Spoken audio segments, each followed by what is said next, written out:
Good evening, everybody. This is your host, Joe Dela Cruz. Welcome to Born Political. We started out this year pretty strong. We've got a couple counselors. Here's our second counselor. We had Roscoe a couple weeks ago, followed up by our good friend here, Adam Puccino.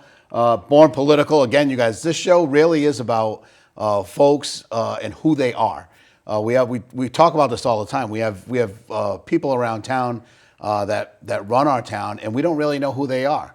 And we've gotten most of the counselors on, and there's a few people that I still have to get on and talk to. But this gentleman has been brought here by the way of Navy. Imagine that, myself included, and probably half the population here in Groton was drawn to this great, beautiful area we call Groton because of the Navy. Adam tonight is no different, but we're going to get and find out who Adam Puccino is. Ladies and gentlemen, welcome to the show. Adam, welcome. Thank you very much.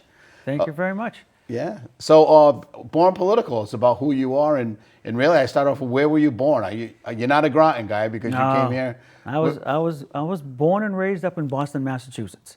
Ooh. Somerville to be exact, and I think sometimes people can catch the accent, but I don't think it's there. I got to tell you, Adam, I think that it's been eliminated out of your vocabulary because I never got the Boston, because that's usually... It comes out when I go up there. Does it? Oh yeah, it comes back. It comes back. Pack in a cab. Yeah, I pack the car and have it yad and get myself a beer. Yeah. Okay. So yeah, you can do the accent. It comes back. Okay.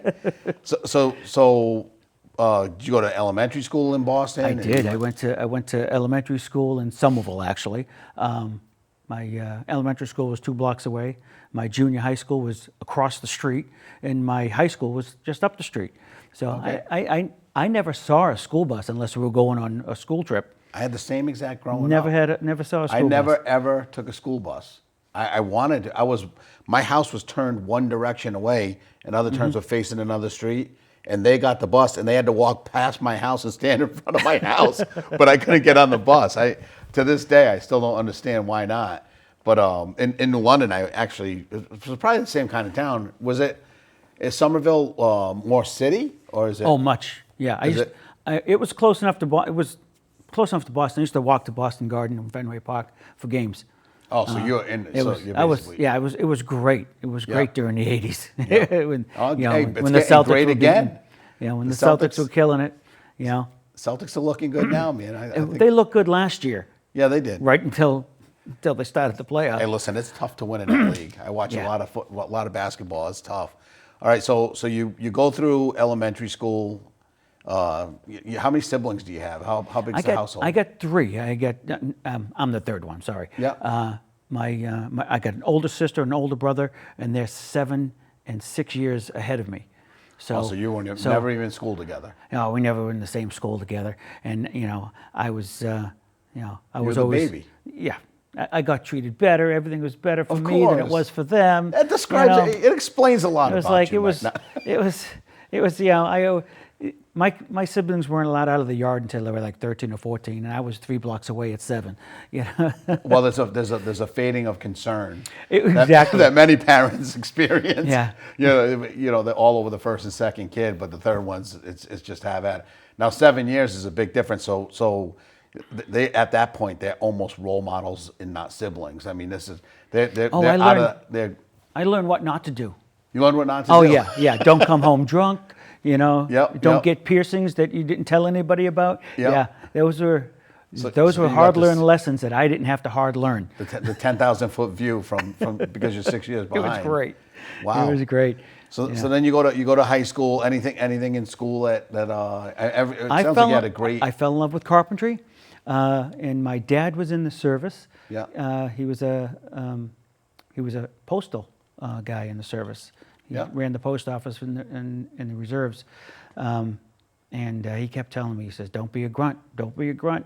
You go into the Seabees. So he sent me, I went and found a Seabee recruiter, and I went into the Navy Seabees, and that's how I ended up here. Yeah. In Navy Seabees. So did that put you, so you came into high school? Was it a tech school? Because you said you fell in love with carpentry. It was a tech school. So you've been kind of geared I've been towards... swinging a hammer since I've been 16 years old. Yeah. And I'm older now.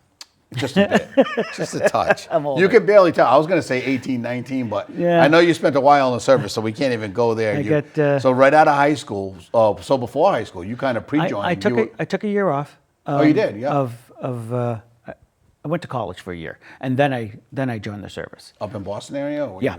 The college I went to was New England Tech. I did a year at New England Tech. Okay. And then I said, I'm going to have the Navy pay for the rest of my college. Why not? So I joined the Navy and never went back to college. No.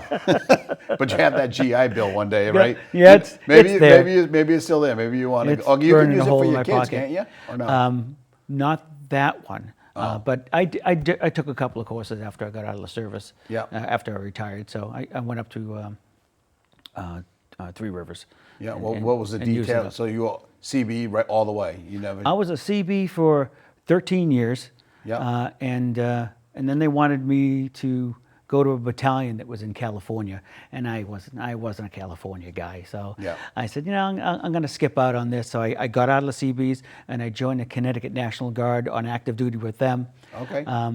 And I did that for about 3 years. And I said, I'm going to try the Coast Guard. So I did 9 years in the Coast Guard and retired 25 years. Okay, so Yeah. I always assume that everybody knows about the Navy and all the terms, but people probably, if you're watching from home, you don't know about the Navy in the terms of CB is what? Oh, Charlie Bravo. So the letter C and the letter B, CB, and we're construction battalion. Yep. We were the construction battalions that they started out early in World War II. They would go to the islands and build airstrips. John Wayne, the Fighting Seabees. Yep. That's where we started, and that's pretty much, with except for the romance part, that was pretty much how the Navy started. And with I the think Navy you Seabees. got the coolest patch in the whole of all of the Navy. It's a bumblebee A bumblebee with a construction hat on. I mean, what? and a Tommy gun. and a Tommy gun. What gets better than that? I don't think much does. So you do that time in the Navy. Were you overseas at all? Or were you always local? Absolutely. Yep. I went overseas with NMCB 1. I went to Spain, Yeah. and then was it that deployment? Yeah, no, I went from Spain, and I came home, then I went to Guam, then I came home. Then the next time we went to Spain, it was the beginning of the first Gulf War. Yep. And I went from there, no, it wasn't. That's where I went to Somalia. They all blend. So, but I did. It doesn't matter. You're pushing dirt. Pushing dirt. Yeah. So, I was in Somalia at the very beginning. Yeah. Right up until literally a week before the Black Hawk got shot down. Yeah. Got taken down. And I left a week before that. And what were you doing there? Were you building airstrips? No, we were building small bases for all Yep. the other troops. Yep. And they loved seeing us come. Oh yeah, You that know, it meant was that great. meant that maybe possibly a shaded, air-conditioned area It could was be possibly on fantastic. the way. Yeah, it was fantastic. The Air Force had it best than anybody else. That's what everyone says. Oh, man. they had it fantastic. Yep. But we did a lot of building and a lot of burnout poopers. Yeah. Yeah. So 9 years in the Seabees with the Navy, and then you went 13 years. 13 years. And then 9 in the Coast Guard, and I filled in the gap in the middle with 3 years in the National Guard. I mean, so what do you have against the Army and Marines? You pretty much went to every other service. You mean? Listen, the Air. You I just did ran the out Army. of time, or? The Air Force was, if I had to do it all over again, Yeah. maybe the Air Force, because Yeah. they really treat their people fine. And the story goes is that with the Air Force, they'll get their budget from the military, Yeah. from the government, Yeah. and they'll spend it on their people. Yeah. Make sure everybody is doing well. They got good housing, good health care, good everything. Yeah. And then they say, oh, we need some more money for another C-5 airplane. They're not going to say no. They're going to give them another C-5 airplane. Yeah, yeah. But the other services, they buy their tanks, they buy their boats, they buy all that. And then they need more money to build another house for their sailors. Yeah. They're fine with what they Kind got. of a final thought type of thing. Fine. Final But yeah, thought. the Air Force is fantastic. You're getting new shovel before you Yeah. get better health They're care. fantastic. But yeah, the Marine Corps, I thought about the Marine Corps, but Yeah. and no offense to any Marines out there, but I don't like the taste of crayons. And if you know what I mean, you know what I mean. Yep, I love the Marines. I used to yeah. go out drinking with them.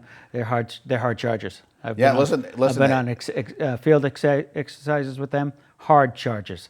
No, You know? there's different strokes for different folks, Yeah. right? And the military is no different. Yeah. If you could be the perfect fit for the Air Force and be the square peg in the round hole trying to go into the Marines, or vice versa. That wouldn't work for me. It just I always had an answer back. You know, the answer only has to be yes, right? Yeah, I couldn't do that. No? My answer was always why. Oh yeah, the military is not structured around why. No, It's it's around not. yes. It was a struggle getting through 25 years. Oh my God, yeah. That's why they get kids when they're 18. Yeah. Because Yeah. when you're 30, there's a lot more whys. There's a lot more whys. Yeah, no one needs a why guy. Yeah, we need yes men in the military. Yeah, At least when they're young. You gotta. My buddy had gone through before me, and he said, "Adam, I know you.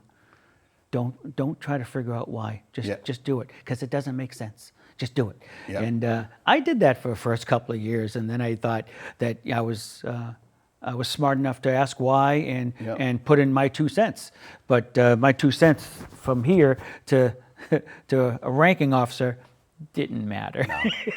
So the Coast Guard interests me because was that local or did you travel? Oh yeah, with my them? first ship was the Eagle. Oh, you sailed the Eagle. I sailed on the Eagle, and the very first trip out of New London, we were headed up to Nova Scotia, and we got hit with a squall. Yep. And that's when I learned all about seasickness. Oh, Oh, you yeah. didn't know before that. Oh, I didn't know I got seasick. You always had pretty smooth seas going back and forth and I was never on a boat until I was on Eagle. on the Seabees you The flew. Seabees, we flew. Hold on, man! I'm taking away your Navy card. You know. Oh yeah, I was you a never dirt sailor. They called us. You're a dirt sailor. Dirt sailor. Yeah, we were dirt sailors. Okay. So yeah. So you flew to Spain. We flew to Spain. We flew. I flew to totally Guam. envisioned you on some big Oh, no. boat with construction equipment on it, and no, you just flew. Nope. We flew. All our equipment did go over by boat. And I take it was coach because you weren't in the Air Force.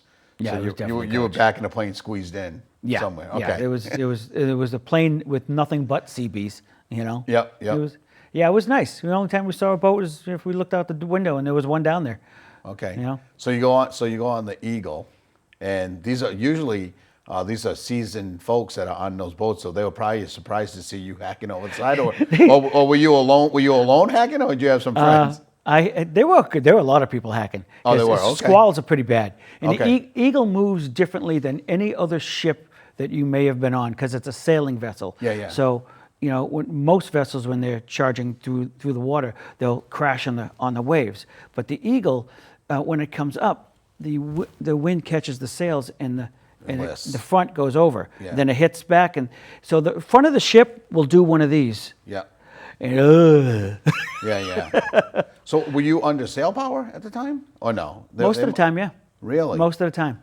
And what was your job on the Eagle? What were I you was doing? a damage controlman. My job in the Eagle was, and when I was on another ship in the Coast Guard, was to go down into the hole. If there was a hole in the side of the ship, Yeah. I had to go down into that space, shut the hatch behind me, and fix that hole or die doing it. Okay. You know. Not the job everybody wants, but it's You know, the job you got. I didn't have a job in the military that if I did it right, you Yeah. know, I could, you know, I didn't have a very good life expectancy if I was yeah. ever in a hot spot. Well, I work Yeah. on the Navy base now. We actually support the damage control trainer, Oh, which good. you probably have been through. I've been on I'm that. guessing. That's- So when you're on a ship and there's a leak in a pipe, there's just buckets of wedges Yep. around the ship, and you would just stick the wooden wedge inside the pipe and wrap it with leather, and that would be to Yeah. just stop the leak Yep. before you can actually get it under control. Because the last thing you want is water at any rate of speed pumping on a vessel that you're trying to Absolutely. stay on top of the water with. But You're it's literally actually, you're literally working to save your life. yeah.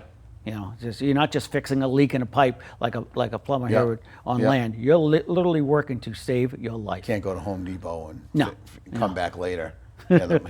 So I'm very interested because I've known you for a while, and that's what I always find. And I think that what's cool about the show is there's going to be people that know all these things about you when they watch it now, that after 8 years of knowing you, or 10 years, Yeah.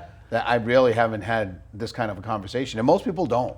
Like, you know, you just kind of trudge through, and I was like, I got a guy, and we're going to get to the I got a guy part. Because we haven't even gone through your military service. So you did the Coast Guard. Yeah, I and we'll did. fast. We know the National Guard thing, and then you said you finished up civil service. I did when I got out of the Coast Guard. I got a position up in Boston, working at the Navy Yard up there, and at that time it was National Park, so National Park Service. Yep. So I was very excited to go up there because I got to see the Constitution every day. Yep. You know, it was what a beautiful ship she is. Yeah. You know, so that was fantastic. But I would drive from here every day to Boston. Because your family was. My mom and dad were, when they were alive, they still lived in Somerville then. So I would spend the night with them every so often. Yeah. But you know, I got my wife and kids down here, so you know, I came home. But yeah, that was fantastic. I was up there for about, I want to say about 3.5 months when the Navy called me for the Mason job at the sub base. And the funny thing is, after about a month of being up there were days that I didn't even see the Constitution. I walked right by her. Oh, yeah. You just walk right by her. You get used to things. I got used to her, yeah. Yeah. So your family really didn't experience the normal Navy. Dad's here, dad's not, dad's here. You went on some deployments. Oh, I went on some deployments. I was gone and home a lot, but what I would do is I did everything I could to keep them in the same here. spot. Once we got here in '94, I got transferred to the Cape Cod. Yep. And at that time, my oldest son was he was in a senior year of high school. I'm not going to pull him out and bring him up to Cape Cod. Yep. You know, the next year, my daughter was in her senior year. I Yeah. just can't do that. And the year after that, my youngest son got accepted to Grasso. Still not going to pull up. Well, I got one more year after that, so I just finished up. Yeah. You know? It's difficult. Those are the things that play out in Navy families, in military families, that most people don't take into account. I think I obviously wasn't in the military. My dad was in the Army. I was born in Germany. But I never had that taste of even moving around. My childhood reflected what yours was. Same elementary school, same junior high, same high school, everything local. And there is something really good about that. But there's something that's developed in the kids that have to move. I think it makes it tougher on their life. I'm glad they do it. I'm always thankful that there's families that are willing to do that. But it's great that you were able to even center your family like that, because that's not easy to do. It wasn't. I sacrificed some advancements. Yeah. You know, I took one. My wife used to always give me crap because I would have to go in the middle of the night and be on watch. Yeah. And she would be, well, why do you always have to do it? And I said, you know what? She was always upset that I was doing things in the military away from her. And I tried to explain to her, I'm doing this because I need to do this for you and the kids. Yeah. And she didn't necessarily realize how much I was doing or that I was, sacrificing advancement. You know, because staying in one spot, doesn't really bode well. Yeah, you move around if you want to. But you know what? I think everything seemed to have worked out because you ended up getting a job down here at the sub base too, right? Yep. Yeah, your career goes on and on and on. I got to talk to you off air before, and I don't want to forget anything because we talked about it right before. But so at the air, you got the you were out of the Coast Guard, got the job at the National Park Service, and then from there, I would apply. I always applied, no matter where I was working outside of the service. I was always applying for jobs. Yeah. And then the sub base called me. We need a mason. You know, fantastic. I'll take it. You know, so I left up there and I came down here, and I was the mason for the first. I was the only mason for the first 3 or 4, 5 years I was there. What years did you work there? Oh, when did I get there? Well, I left there in April of 2018, just before COVID, about a year before COVID. Yeah. And I had been there for 8.5 years prior to that. So, you know, math. Who's doing the There's math? math there. Somebody, you got a calculator. You were there. Yeah. So my whole career has pretty much been on that base, on and off with contractors. But we built the actual firefighter trainer. Nice. All the ductwork in it, and now we're talking about replacing it. You know, when you're in construction, a lot of times you do things with your hands. You say, "My God, that's going to be there forever," and then you're like, you know what? Maybe it's not going to be there forever. But we've done the dive trainer. I thought that too. I had to do a job with. I had about 5 or 6 cadets with me when I was working at the sub base, the Coast Guard Academy. I was actually on shore there for a while, and there's a building right next to the ball field, the football field. It was just a roof. And we painted the American flag on the roof. Oh, cool. You know, the whole roof with the tassels on the sides. It was fantastic. It looked great. Yeah. And the last time I was up there, there's 3 dormers. They re-roofed it. I was like, oh man, I thought that was all that work. No one's getting rid of their flag. Ever. No, it's gone. No, yeah. No, so, well, I've done a lot of work at the casinos, and what you think is permanent at a casino is very, very temporary. Like unless it's making money, they'll get rid of it, and it could be the most beautiful thing you ever worked on, but then they'll rip it out. So, like I told you, this is going to go quick, right? It's only 30 minutes, and it goes fast. We haven't even talked about your service after the service.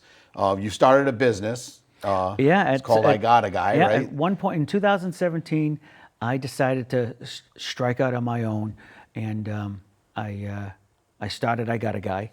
Yep. And by the time April of 2018 came along, my full-time job was getting in the way of my part-time job. Yep. I was working 7 days a week, late, and I was like, it was scary, very scary. To go out on your own. So I quit, Yep. and I looked back for the first couple of 6 months, but haven't looked back since. It's fantastic. Well, you got a great personality, and you get to meet a lot of different people, right? Absolutely, absolutely. And the thing is, when you're working for somebody else, you have to work with people that you may not care for, or may not care for you. Yep. And when you work for yourself, you work for the people you like. Yep. You work for the people you get along with.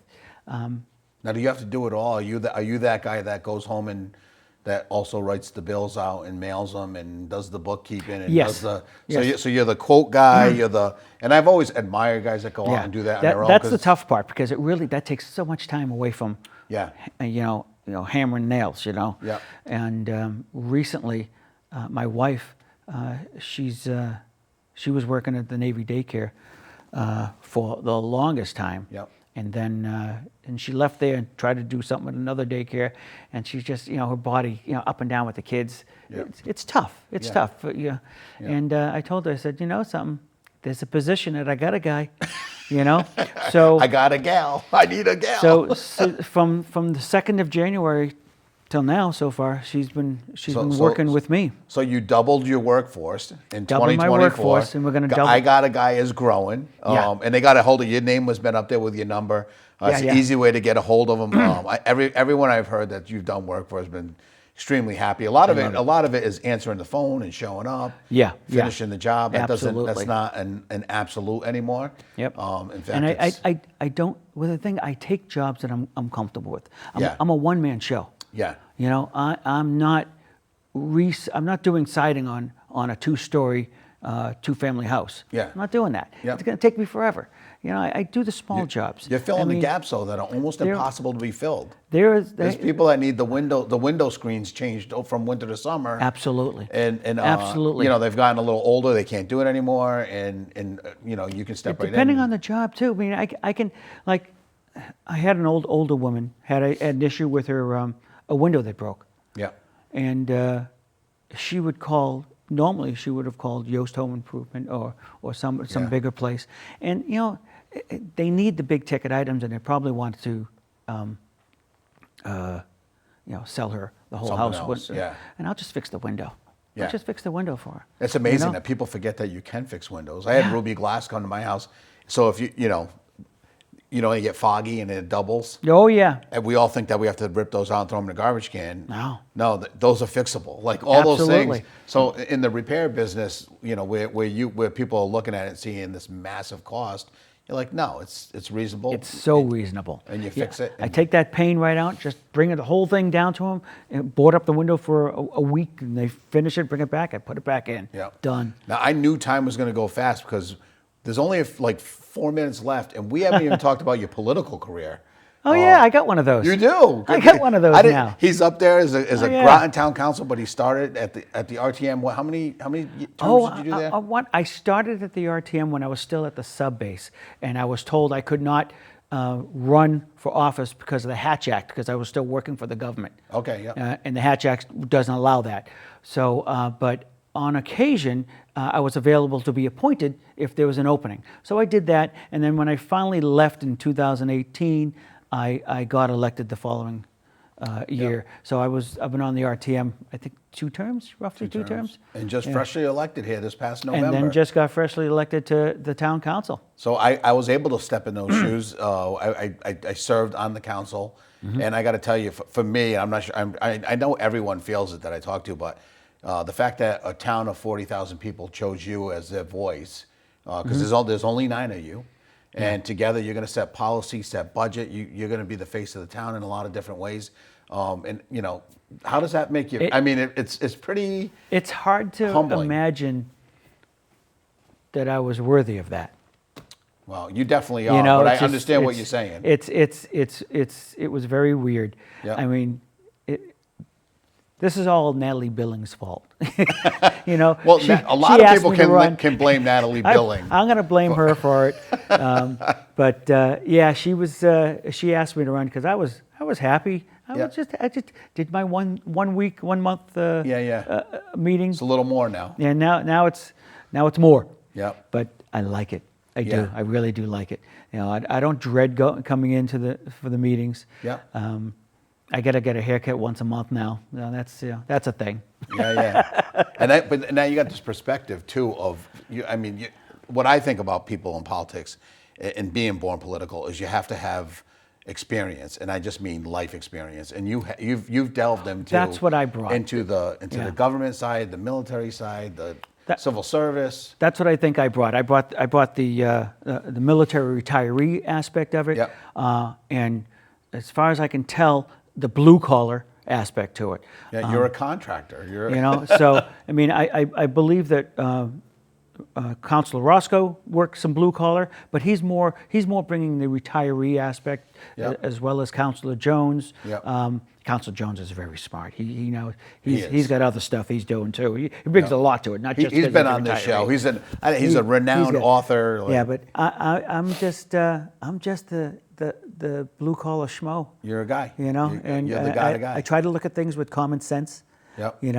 If I wouldn't do it with my checking account, you really got to convince me why I need to do it with the town's checking account. Yep. Yep. And sometimes there's things that are beyond what anybody knows. Because I would normally say I wouldn't do that, and now I'm on the council. Oh. Yeah, that makes sense. It's amazing what happens. I understand now. When you see one piece of a puzzle just sitting out there flowing by itself, it doesn't make sense. Yep. If you come across and you're like, this means nothing to me, and all of a sudden it's the last piece that goes in and completes everything. And I think most people don't ever get to see that. Yeah, and now that I'm seeing that, it's amazing. It really is. It's a really cool gig. I like it. I know. It was something that I was really, really proud of when I first got elected. I know the family and everyone gets involved and gets sworn in.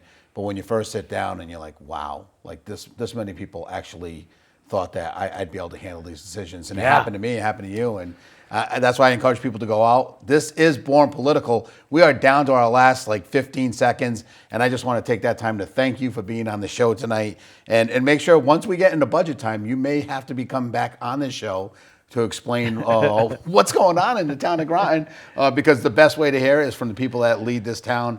Adam, thank you for being on the show. Thank you for your service. Thank you for everything that you've done, and good luck in that business. If you guys are looking to have something done, I got a guy right here, Born Political. We'll see you guys next Thursday. Have a good night.